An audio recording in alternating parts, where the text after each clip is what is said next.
Welcome to the Leader Mentality Show with Rob Clemens. We have a very special guest on today. We're going to talk a little bit about that hard work that goes behind the scenes to get to what you want to do with your life. And so often on the Leader Mentality Show, we talk about the hard things that people are doing that nobody's seeing that got you to that level. Everybody wants to be Michael Jordan. Everybody wants to be Tiger Woods or the next great singer. But there's so much that leads up to getting on that main stage. So I have a person with me that a lot of you will already know when you see her. She is a Syracuse University grad, easy for me to say. She was actually voted Outstanding Best Social Media Personality by the New York State Broadcasters in 2022 and 2023. Yeah. Pretty 2-year running. And anyway, her name is Teagan Brown. She's the WMBF Sports Director. Welcome to the show. Thank you for having me. Oh, absolutely. Well, you know, I've wanted to get you on here for a long time because I saw what kind of things you've been doing out there in the media. You're all over the place between acting and everything. Yeah. What are you doing with everything? Oh gosh, let's see. I've been sports director for about 2 or 3 weeks now. The title's pretty fresh. Up until then, I had been our sports reporter. So. Do you even have a name badge that has that on there yet? No, not yet. I don't have business cards or anything yet, but we'll get there eventually. So doing that, football season, of course, craziness, high school, coastal, all of that. That's the work part of my life right now. And then outside of that, I just got cast in a play at Theater of the Republic. Nice. Which is kind of my home away from home. I love Conway and being over there for shows and everything. So that one's called The Boys Next Door. The Boys Next Door. Now is this it's a musical or is it's a play. So they tend to do for the season at Theater of the Republic, they'll usually do 2 or 3 plays and then about 4 musicals, just because everybody loves to see a musical, but plays are great because you can dive so deeply into different emotional aspects of life on stage. So. Absolutely. Very cool. Do you ever get nervous when you're still going on stage, or have you done it so much it doesn't really matter? It's funny. I used to get more nervous on camera than on stage, but it's switched the past couple years. Okay. So now when I step on a stage again, I have to be like, all right, I can do this. I've been doing this since I was 10. Yeah. I usually have to take a moment though to not be as nervous because there are people in front of you, and that used to not make me nervous, but with a camera, now there's nobody behind it, physically. So. Right. Yeah. Well, I think there's a valid lesson there because so many people, it's hard to conquer the fear of getting in front of in front of a group or in front of a camera or whatever you're doing. And it tends to be that different people have different levels of anxiety there. But as you do more of it, it does get better over time, right? 100%. Yeah, that's what happened with broadcasting because, at first, when you're doing a live shot alone out in the field, it's just you, the microphone, and the camera. That's it. There's nobody else. Oh, right. Yeah, because sometimes you don't have a photog, so that made me super nervous at first, just thinking about the fact that even though it's just a camera there, there are, thousands of people out there watching on their TVs, but now I just think it's me and the camera, and I forget about the rest of the people temporarily. Right. That's awesome. Yeah. Well, so you've obviously been busy with the football, busy on both levels, CCU and Shots Up. I always have to say that, you know what I mean? But also you got the play. Now, when it comes to a play, and I don't mean to get too hung up on this, but how long do you have to practice to get to know these lines and these roles? What goes into that? Well, sometimes you don't even feel ready on opening night. It's interesting because the rehearsal process at Theater of the Republic is so much shorter than I'm used to. Back in Cuse when I was in school, a show, we would probably rehearse for about 2.5 months, depending on what the show was. Yeah. Here, sometimes it's like a month and a half long process, and a lot of it is done, at home. It's just me and my script, and I tend to I'll take videos of me saying the other lines that are not mine, and then I'll pause for when my actual lines are, so then I'll just practice with myself, and I can listen to it in the car, or at the office. Oh, that's so good. Yeah. Do you have to put on little outfits to pretend you're the other person? Sometimes I put my hair in a different style. There you go. Hey, whatever you got to do to get in the mindset. Exactly. I'm totally with it. That's awesome. One thing I wonder about something with a person in your position, you've done a lot of ad-libbing over time. Yeah. Obviously, anytime you're on the camera, you want to be interesting and funny, witty, all those things. Does ad-libbing ever come into play when you're doing your acting? It does. That's a good question. It does sometimes, especially when something goes wrong on stage, whether it's somebody else forgetting their line or a prop not being there. Like I did a show at Theater of the Republic called POTUS. It was like a comedy about politics, but not about politics. And basically, I was supposed to wear a pair of glasses like the entire show. And one of the nights, I go out there, not realizing I'm not wearing my glasses. It took me until the end of Act 1 to realize when during a scene I am supposed to like take them off and do something. I literally went to go like this and went, hold on. So then I just had to like add in some line to be like, they must be in the drawer over there. Let me go find them. And somebody off stage handed me my pair of glasses. Did you put them on and take them right off? I did. Oh, yes. wow. Very. You gotta improvise. If you improvise, well, they always say this. You remember how they talk about figure skaters? And I figure skated growing up. Oh, my gosh. There we go. What can Teagan Brown not do? That should be the title of the show, right? But they always say, if you show that you messed up to everybody, they key in on it. But if you can kind of play it off, nobody really knows. Exactly. Except for like the judges or something. Yeah, or like your coach. Exactly. Very cool, very cool. So I also heard, I don't know if we can even talk about this, I heard there's a little something going on with a pageant or something like that. Oh, yes, yeah. So I am Miss Grand Strand 2025. Clap, clap, clap. Thank you. I mean, I never thought I'd do a pageant. I just, if any of you know Rachel Bogle, our lovely WMBF evening anchor, she's done pageants, her whole life, and she's on the Miss Myrtle Beach board here, in the area, and there are two titles to give. There's Miss Myrtle Beach, which was just held by Brooke Vu. Sure. And then there's Miss Grand Strand, which was just held by my friend Presley. And they held a pageant maybe a month and a half ago, and Rachel told me to give it a try, and I did, and here we are somehow. And here we are. Just get it. You're like, this is so easy. I just go and do it. I just go and talk. I sing a song. Right. This is great. What song did you sing? Did you have to do one? I did. I sang. Do you know the musical Newsies? It was also a movie back in the 90s. This is where they zoom in on my face. As if Well, it's basically a musical about the strike of the newsboys in 1899 when they raised the prices of the papes that they had to buy in order to sell. And basically, there's a character in there named Catherine. She sings a song called Watch What Happens. I played that role senior year of high school, so it means a lot to me, and I thought I'd sing that for it. So cool. That's so cool. Probably all that passion came out while you're performing it. Yep. And so you did this, and now what's the next step? I mean, what are you doing with this? Well, now we'll make the announcement pretty soon, and then after that, I go and compete in Miss South Carolina in June. Wow. But yeah, my title year starts now, and basically I'll go out, get involved in the community.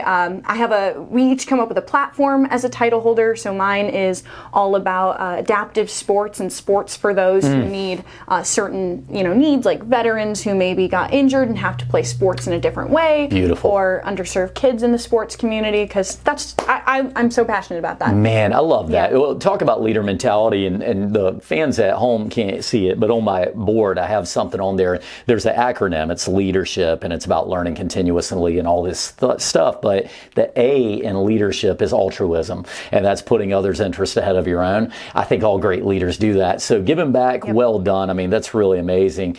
I do have to ask you, when it comes down to something like these pageants, and I believe this is an important part of this specific show, sometimes you have to do things that are a little, I guess they're not in your comfort zone. Maybe you've never done them before.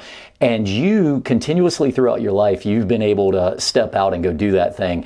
And as confident as you are, it's still got to be a little scary, right? How do you get over those little jitters and things? Yeah, I mean, absolutely. Like when I was at the initial pageant, we had to, at the hangout, they have that little stage inside. Absolutely. Just that little circle one. Yeah. I got up there and my legs are just like shaking as I'm like getting ready, because there's so many people there just to watch you sing and perform and everything. But I mean, anytime I get nervous, I like to, I have a little mantra. I close my eyes and I say, I am here, I am present, I am important. And it's my grounding thing. It's something that if you find something like that you do it every single time you get nervous or anxious or anything like that, it brings you back to that moment of how it made you feel initially when you said that to yourself. And it's something a director told me my sophomore year of high school, and I say it all the time before I go on air, before I go on stage. Yeah. And it's just, I a love little that. thing. I mean, honestly, well, it's things like that I want people to know. I was listening to TikTok the other day, and yes, I'm not too old for TikTok. TikTok. I love TikTok gets me. It just understands your me. For You page, you build it brick by brick. Brick by brick, right? And this guy, he had this tip, and I'm going to share this on the show. He said that sometimes when you're feeling anxieties, people always say, go to your happy place, go to a safe place. But sometimes you're in the middle of something that's about to go down. And he said what you do is you take a very deep breath, and you kind of inhale like until you feel like you can't get any more in. And he said, and then you take one more short one. So it's like one more, and he said you exhale slowly. And this may go over a process of 30 seconds or even less, but he said that what that does is it kind of releases some chemicals in you that'll help you relax in the moment. So take something like that. Take something like a mantra. I have one that I've never said on the show, and this is one that I like to do. And again, I've been in public speaking where, you know, I do it a lot, but once in a while you're feeling a little stress. Yeah. So mine is a visual, and you're a sports fan, so I think you'll understand this even though you're younger than me. Michael Jordan, when he was in his prime, I used to not be a Michael Jordan fan because he was always winning against every team I wanted to see, and he'd hit the game winner every time. And I always had this image of him hitting the game-winning shot. So whenever I was feeling stressed or I was feeling like, oh my God, the world's on me, I had this image of the Michael Jordan shot going in at the end of the game, and I thought, that's galvanizing for me. I'm like, you know, hey, we can all do it. We're ready. It's our moment, and make it happen. So very cool, Teagan. I like it. Thank you. Yeah, cool. Anything else going on that you're, I mean, it sounds like you're pretty busy. Yeah, I mean, football season kind of keeps me from anything else at this point, whether it's, you know, reporting on Coastal or crying over Syracuse football like I did last night. Or Coastal Carolina football if you're a fan. Exactly. Like, you know, yeah, that JMU game, I don't think I've ever left a stadium more sad during the Coastal season. Right. Yeah, so I think that's pretty much what I've got going right now. I think she's pretty busy. Yeah. I do want to ask you one thing, and then I want to get a little bit into your background, but do you have any particular person that's been an inspiration to you that got you, that you just look up to, or anybody that you've emulated a little bit over the years? That's a good question. I don't know. Inspiration is so hard for me just because I think that I tried to gear away from like copying somebody or like basing myself off of somebody else. So I'll be totally honest with you. Not really. That's so cool. Yeah, I love that. Yeah. I wanted to build myself. That's why, like, I had professors in college that were like, watch as many broadcasters as you can and try to, you know, copy what they do that you like.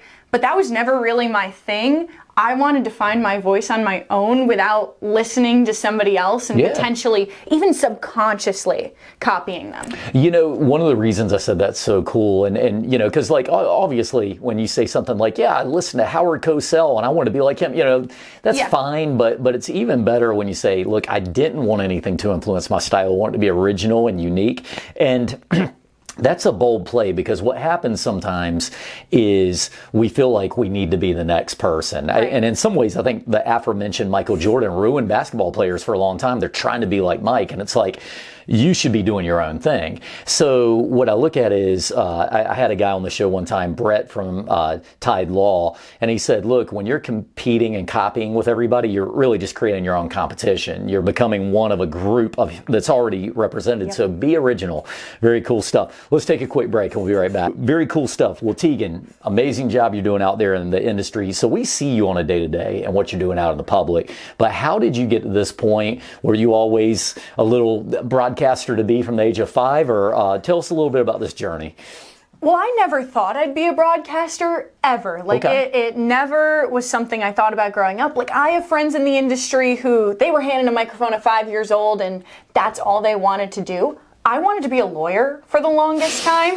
Like my aunt is a federal judge. I have 6 or 7 cousins that are lawyers. Like it was just a really big thing in my family. And so that was throughout my entire high school career. I took law classes at my high school. And then for college, I went to Nazareth College at first. It's a very small school in Rochester, New York, with about 2,000 kids. There were less kids there than there were at my high school. Wow, right? So it was not really a change, but it just felt very comfortable. And I was a history major with a musical theater minor in a law 3+3 program with Syracuse. Wow. So I would have done 3 years at Nazareth for undergrad, and then I was already accepted into law school at CUSE. Okay. But then COVID hit freshman year, which was a whole adventure and it's a whole thing. And plus exactly. it was New York, right? It was. So this was, I mean, extreme lockdown. Yes.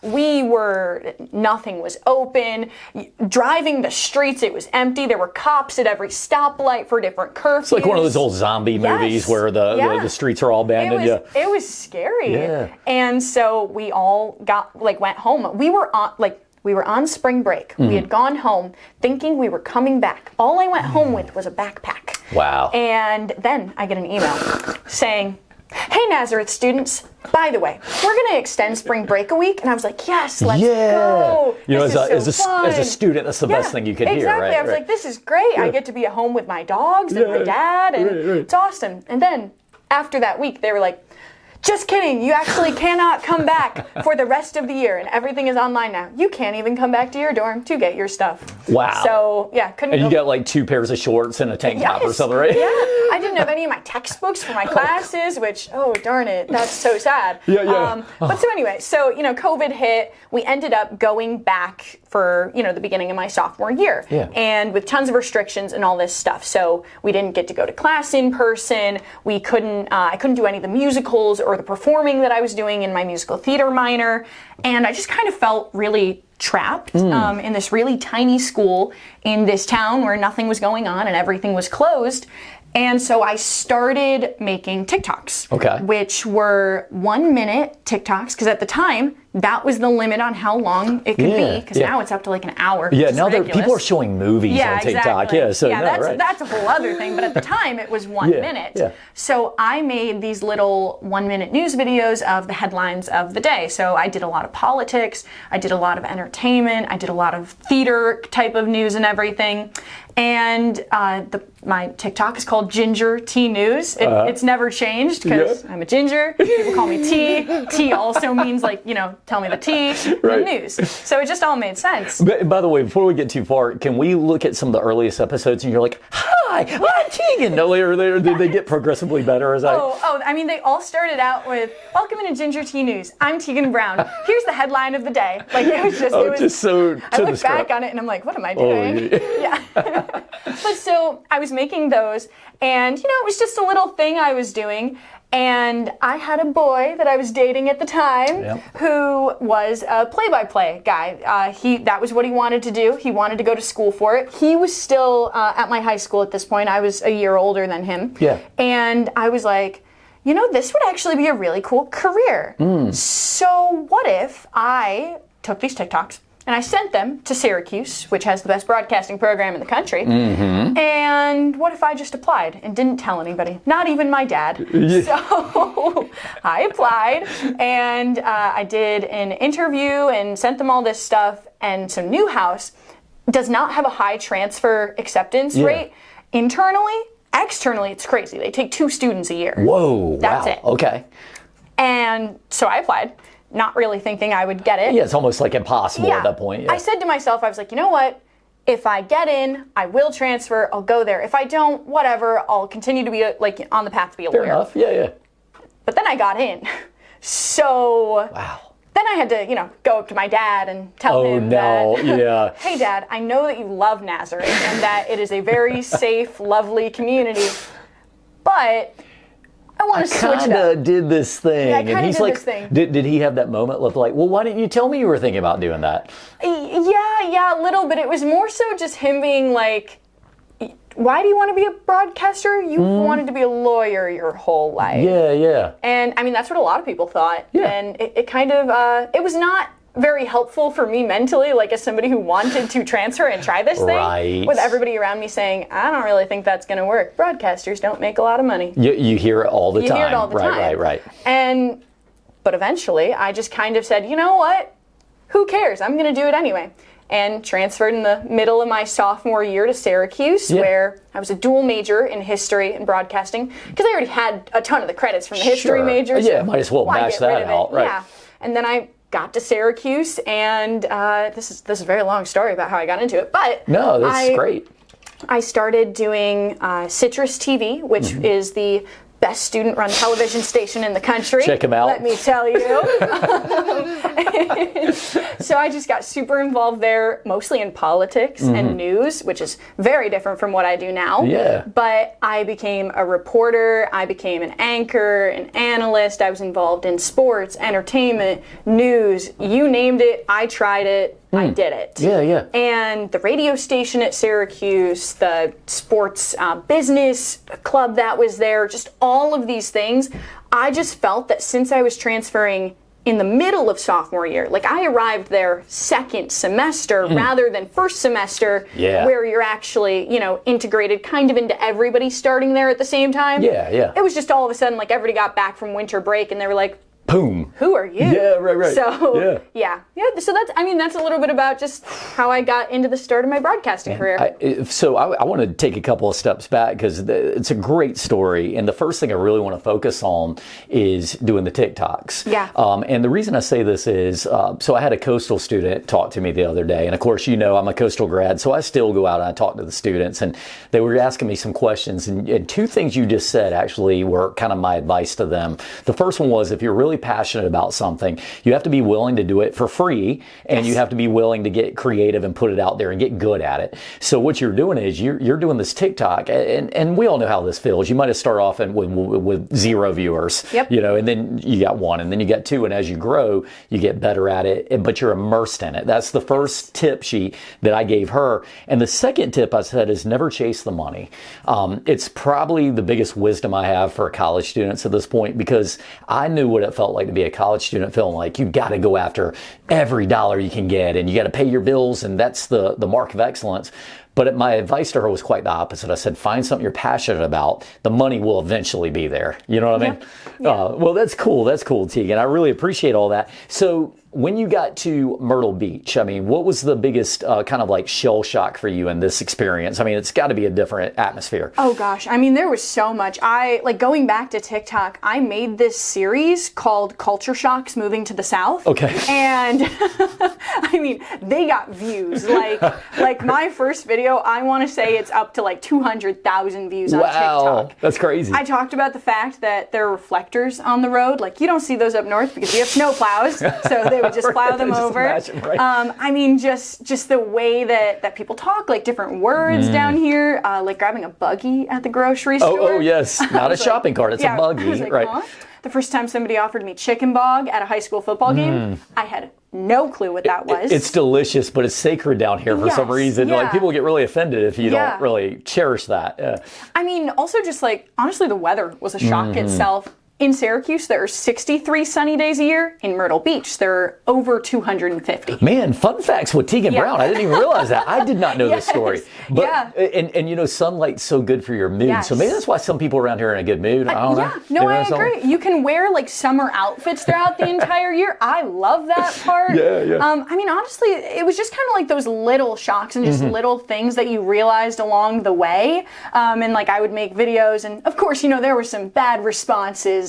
Plenty of them. Oh yeah, right. Just people, you know, people are people on social media. Right. But other people were like, oh yeah, I moved down here 20 years ago from, you know, upstate New York too, and it's so funny that you noticed that, because I like haven't noticed that the longer I've been here. And so it was cool to hear that kind of stuff. It just becomes a way of things. And certain expressions that actually mean something different than it sounds. Like, you know, and of course the famous one is bless your heart, but there's a lot of those. There's more, and on the surface you're like, hey, thanks a lot, and then you find out later, like, wait a minute. Right. And then there are certain things too where just like the way that they're said, like my boyfriend said this to me not long after we started dating. He goes, did you eat? And I said, what? They combine the words. Yes, they're like, did you eat? And it's just like, did you eat?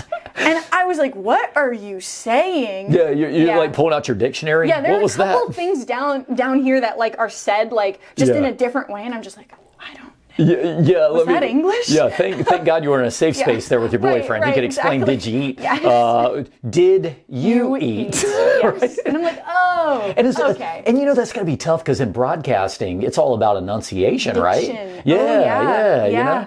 Man, this is fascinating stuff. All right, so I want to talk a little bit about going viral. And, you talked about one of your videos having 200,000 views, that one of your early ones, and that's pretty impressive for anybody. But you had something that you did in the last, I don't know, within the last 6 months, I'd say? Yeah, it was probably 2 or 3 months ago, I think. And this is the magic of just being out there, right? Like being exposed to the public where that you just, people can see things, the good, the bad, the whatever, but you're out there, right? So you did this thing with a mic toss. Tell me all about this. What happened? Yeah. So this was when I was still like a news/sports reporter. Right. And I had been switched this day to do a nightside shift. And they basically sent me to this meeting to talk about the lifeguards and some agreement that was being met. And I don't remember all the details. Right. But so, I was just kind of like, all right, let's get through the day. Like, let's do this. And so I go and I do a couple of live hits. And so that video specifically is from the 7 o'clock show. Okay. Now,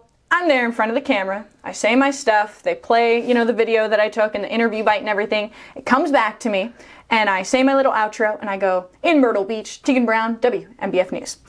And now, what people might not know about broadcasting is I had an AirPod in my ear with my producers talking to me. It's maybe covered by my hair, but I'm listening to them talk to me, saying we took the video or we took the sound bite, and at the end, what they're supposed to say is clear. Now, clear means one thing and one thing only. It means that you are no longer on air. Okay, yeah. So I hear in my ear, clear. Great, perfect. I'm not on air anymore. So I throw up the mic in the air and I catch it and just go, thank you, and walk off screen. Now, little did I know that I was in fact not clear. So on live TV, everybody saw me do my little thank you and walk away. Yeah. I did not even know that until about 3 hours later, when one of our digital people, Allison, shout out to her, comes back to my desk and goes, did you see what happened at 7 o'clock earlier with your live hit? And I just slowly turned in my chair and I was like, no, what are you talking about? Right. And then I go to our little system and I watch it back and I see that moment and I was like, oh my gosh. Are the bosses mad at me? Yes, I was like, they said clear. So I am a big fan of just don't be embarrassed about that stuff or look at it as oh my God, I messed up, my career's over. I thought it was funny. I laughed so hard. So I clipped it, put it on my Twitter and, made a little joke about it and posted it just thinking, whatever. I've posted blooper reels before. Yeah. You mess up on TV, other people in the control room mess up to cause things on air. Have a chuckle, move on, right? That's okay. So I posted on Twitter. I go to sleep. I wake up in the morning, 2 things happen. 1, it already had 5,000 views. Yeah. 2, the legendary Eric Dungy from Syracuse, the quarterback, followed me. Oh. And I was like, this is the greatest day of my life. I made it. I made it. This is it. It had 5,000 views. I'm like, whatever. So I was doing a story that next day that I really enjoyed about the history of market comment. And I'm interviewing this guy who was 85 years old, telling me all about the history. And my phone keeps buzzing in my bag, so much so that I think somebody's calling me. Yeah. And I just pick it up and it's just Twitter, or X, or whatever we want to call it today. Right. And I'm just weird, but I put it away because I'm in the middle of an interview and I leave the interview. My phone's still going off. I think it had drained 50% of my battery just from all these notifications. Yeah. And I look and it was up to 1 million views by the end of that interview. Cow. This is less than 24 hours. This is 10 hours. Man. And by the end of that day, it had 3 million views. And the Today Show had reached out to me and all this stuff was happening. My news director was on vacation. I had to text him, be like, hey Matt, sorry to bother you. Yeah.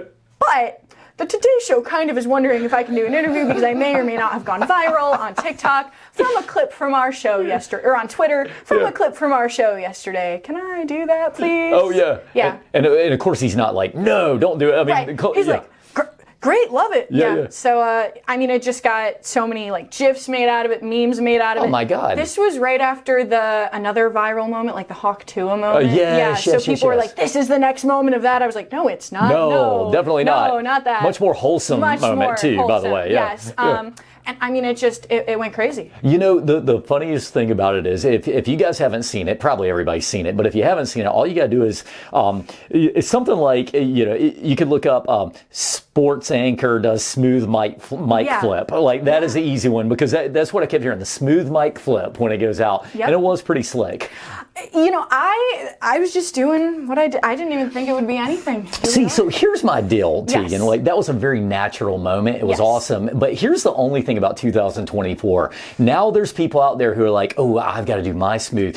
The best part about that moment is it was completely natural and unscripted. And now, you know, there's people out there like, oh, I got to do my thing now. You know, and so anyway, you were the first. Good job. Thank you. Yeah. All right. So I am going to get we got about 5 minutes left on the show. So I want to talk about a few other things and let's take a quick time out. So, well, Teagan, your backstory is amazing. And I know you don't emulate anybody in particular, but did you have anybody in your life that maybe like a role model or something in media? Yeah, so there's one broadcaster in my family outside of me, my grandfather, who his name is Hank Brown. He was a broadcaster for about 60 years in the Mohawk Valley, Utica, New York, that area, if any of you are familiar. Yeah. He did it all. He did play-by-play at the Olympics. I think he was at 4 or 5 for boxing specifically, which is no longer a part of the game, sadly. Then he had his own TV show called Twistorama throughout the 50s. Wow. Which was basically the show before the Dick Van Dyke Show. He had Chubby Checker on the show. Wow. He had Dick Van Dyke on. And you know Chubby Checker was a local guy here. He was from Andrews. Oh, I didn't even know When you drive into Andrews, you'll see the home of Chubby Checker, believe it or not. But anyway, that's a whole other story. Oh my gosh, I did not even know. Yeah, so he had all these people on that show, and then he kind of launched a radio career. So he had daily talk shows with news, with sports, with literally anything going on, like kind of your drive time shows. Yeah. And so I grew up kind of in that era of his career of listening to him on the radio every day. His whole thing was Hank Brown, your host for Coffee and Toast. Oh, nice. His little, everybody like needs a rhyme. So, I grew up listening to that. He talked about me losing my first tooth on his radio show. Yeah. He talked about, all the grandkids, all the Irishness of our lovely family and all that stuff. We're a very Irish family. In case go figure, right? He was my biggest kind of role model inspiration. He passed away my junior year of college. But, luckily he had seen the beginning of my career. I worked as a reporter in Utica for a little bit with his former general manager from his radio station, who was then the general manager at my TV station. Wow. So it was really nice. Very cool, very cool. It's great to hear the story. And, it's kind of in your bloodline a little bit. And I don't know how much of that gets passed down. But at the end of the day, it's real. You got to see him and maybe without even realizing it growing up, you're kind of on the, you're kind of soaking it in and understanding what's all about. Let me ask you this, 2 quick questions related to that. Every media person has a little tagline. Do you have one?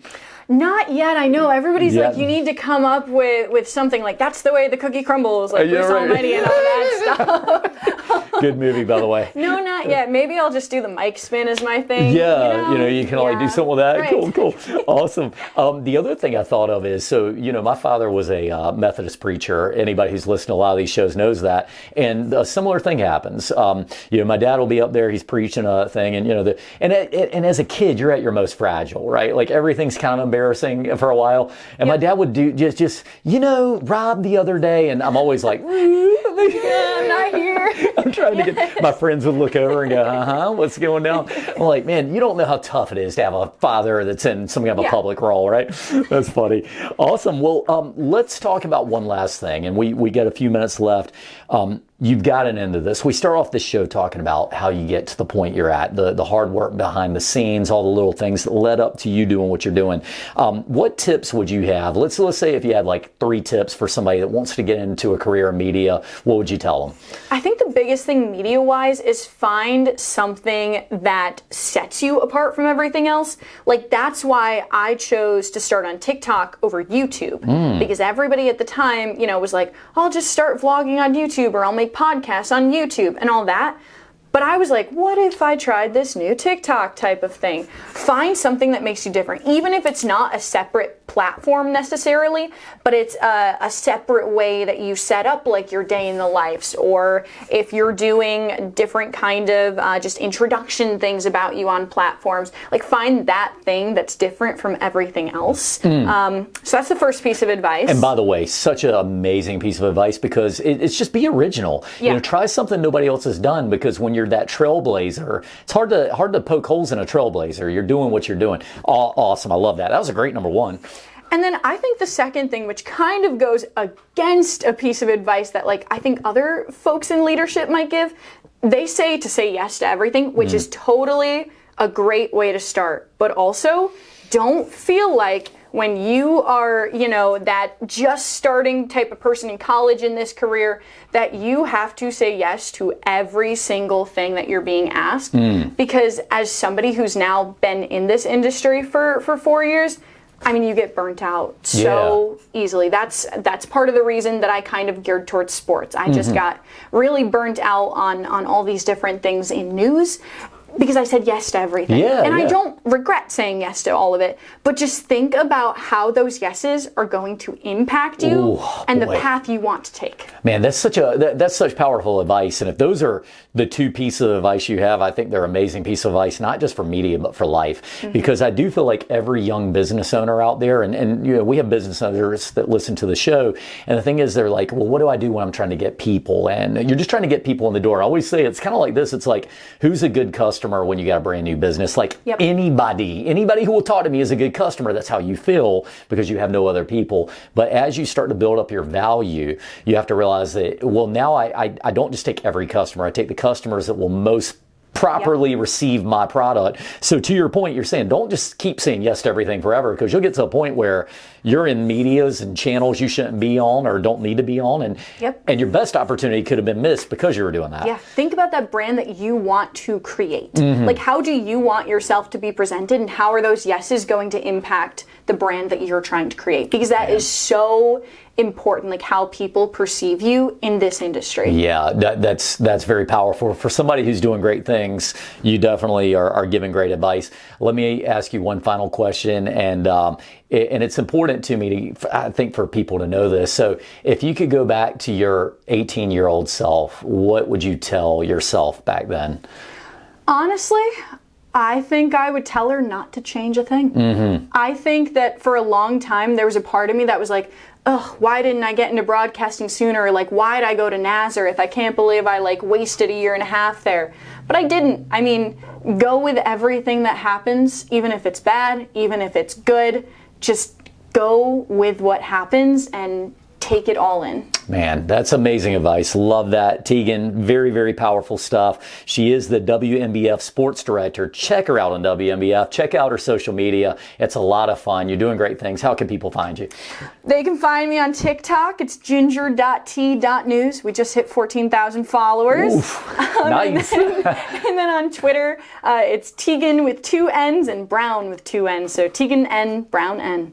Very cool. Teagan, thank you for being on the show. Very, very good stuff today. And we'll have to have her on again. She's just been too good. Great ray of light, I would say, with you. And for those of you listening, follow your passion. And something that Teagan said that caught my attention earlier, this is her mantra. I think it's something we could all live by, and it's you're here, you're present, and you're important. And everybody, take that with you when you're having a hard day. Realize that better days ahead. And we will see you all next time on the Leader Mentality Show with Rob Clemens.